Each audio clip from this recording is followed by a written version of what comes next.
அப்பாடா பிஸ்கெட் சாப்பிடணும் போல இருக்கு. ஒரே ஒரு பிஸ்கெட் மட்டும் எடுத்துக்கலாம். தகடுது, இது போதும். பிஸ்கெட் எதுக்கு இப்படி வேஸ்ட் பண்ண?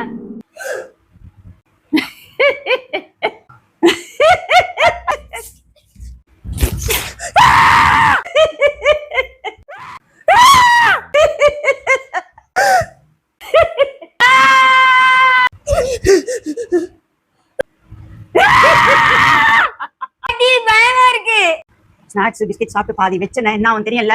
அவ்வளவுதான், நீ சாப்பிட்ட நைட்டு வந்து பேய் வந்து உனக்கு காதுல வந்து தேங்க்யூ சொல்லும். பேய் வந்து காதுல பேசுமா?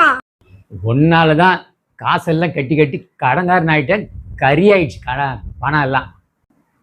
டெய்லி இதுவே ஒரு குழப்பம். நைட் ஆச்சுன்னா போச்சு. இந்த அறிவு கண் போட்டு கொளுத்து எடுத்துறான். காசெல்லாம் கறியாகுது. உனக்கு என்ன பண்ண? எனக்கு ஒரு ஐடியா இருக்கு, பண்றேன். என்னப்பா ஒரே சவுண்டா இருக்கு? என்னப்பா பிரச்சனைங்க? பாட்டி சொல்றது உண்மையா தாத்தா? பேய் வருமா தாத்தா? கவி பாட்டி அப்படிதான் உலகிட்டே இருக்காங்க. இன்னைக்கு நான் ஒரு வேலை பண்ணேன். பாட்டி எவ்வளோ அவசரப்படுறாங்க பார்க்கலாம். அதை விடுப்பா கவி. அதெல்லாம் ஒன்றும் கிடையாது. நீ கடிச்சு வச்சிட்டேன்னா அதில் சுற்றி பாக்டீரியா உருவாகி ஜெம்ஸ் எல்லாம் பரவும், எல்லாத்துலேயும் பரவிடும். அது நோய் வரும். அது இல்லாத அது வந்து கடிச்சு போட்டோன்னா எறும்பெல்லாம் வந்து கடிச்சு எல்லாத்துலேயும் பூச்சியெல்லாம் வந்துடும். அதால் தான் சொல்கிறான், வேற ஒன்றும் கிடையாது. அதுதான் காரணமா? பூசார விஷயம். தேங்க்ஸ். காலையிலேருந்து சமைச்சு போட்டுட்டு இருக்க ஒரு வேலை யாரை செய்யறதே கிடையாது. கால் மேல காலை போட்டுட்டு உட்காந்துட்டு இருக்கீங்களா? நான் உள்ள போயிட்டு ஏசி போட பாரு. யாராவது வந்தீங்கன்னா பாருங்க. யாராவது வந்து ஏசியை போட்டு பாருங்க. என்னடா ஆச்சு, எப்படி இருக்கு? ஐயோ என்ன பண்றதுன்னு தெரியலையே.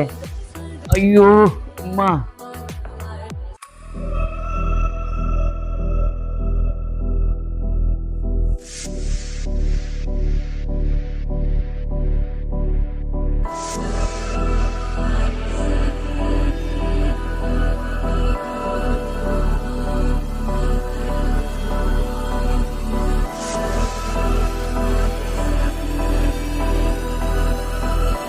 கவி, தாத்தா எங்கடா?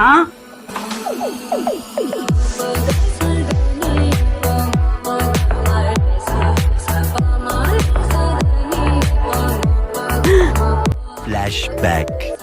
இதனால தானே இந்த தொல்லலாம். என்ன பண்ற பாரு, பாட்டா கழட்டிடுறேன்.